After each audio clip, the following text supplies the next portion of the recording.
আসামে ধুবড়ী জেলার বালাগঞ্জ ব্লক কাউন্সিলের উদ্যোগে আজ যথাযোগ্য মর্যাদা ও গাম্ভীর্যের সঙ্গে পালিত হল 516তম বিশ্ব মহাবীর চিলারায়ের জন্মজয়ন্তী। রাজবংশী সমাজের গর্ব কামতা সাম্রাজ্যের বীর সেনানায়ক চিলারায়ের স্মরণে এই বিশেষ অনুষ্ঠানের আয়োজন করা হয় সোনাখুলি হরিমন্দির প্রাঙ্গণে। রাজবংশী কৃষ্টি সংস্কৃতি ও প্রাচীন নিয়মনীতি মেনে আয়োজিত এই অনুষ্ঠানে প্রথমেই বিশ্ব মহাবীর চিলারায়ের প্রতিকৃতিতে পুষ্পার্ঘ্য অর্পণ করে শ্রদ্ধা নিবেদন করেন উপস্থিত বিশিষ্ট অতিথিরা ও সংগঠনের সদস্যরা।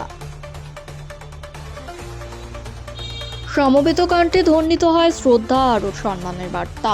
অনুষ্ঠানে বক্তারা বলেন, বিশ্ব মহাবীর চিলারায় শুধুমাত্র একজন অপ্রতিরোধ্য সেনানায়কই নন, তিনি ছিলেন আত্মত্যাগ, শৌর্য ও দেশপ্রেমের এক উজ্জ্বল প্রতীক। কামতা সাম্রাজ্যের রক্ষায় তার অসামান্য বীরত্ব এবং রাজবংশী সমাজের স্বার্থ রক্ষায় তার অবদান ইতিহাসে চিরস্মরণীয় হয়ে থাকবে। বক্তারা আরও বলেন, আজকের প্রজন্মের কাছে চিলারায়ের জীবন ও আদর্শ বিশেষভাবে প্রাসঙ্গিক। অন্যায়ের বিরুদ্ধে প্রতিবাদ, সমাজের প্রতি দায়বদ্ধতা এবং দেশের জন্য আত্মনিবেদনের শিক্ষা তার জীবন থেকেই পাওয়া যায়।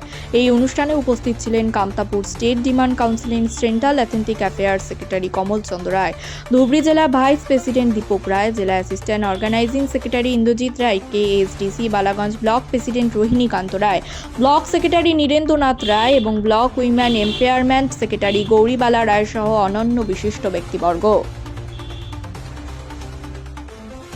বক্তারা জানান, ভবিষ্যতেও বিশ্ব মহাবীর চিলারায়ের ইতিহাস, সংগ্রাম ও আদর্শ নতুন প্রজন্মের মধ্যে ছড়িয়ে দিতেও এই ধরনের কর্মসূচি নিয়মিতভাবে আয়োজন করা হবে। চিলারায়ের জীবন দর্শনকে সামনে রেখে সমাজ গঠনের আহ্বান জানানো হয় এই মঞ্চ থেকেই। ধুবড়ী জেলা থেকে খবর।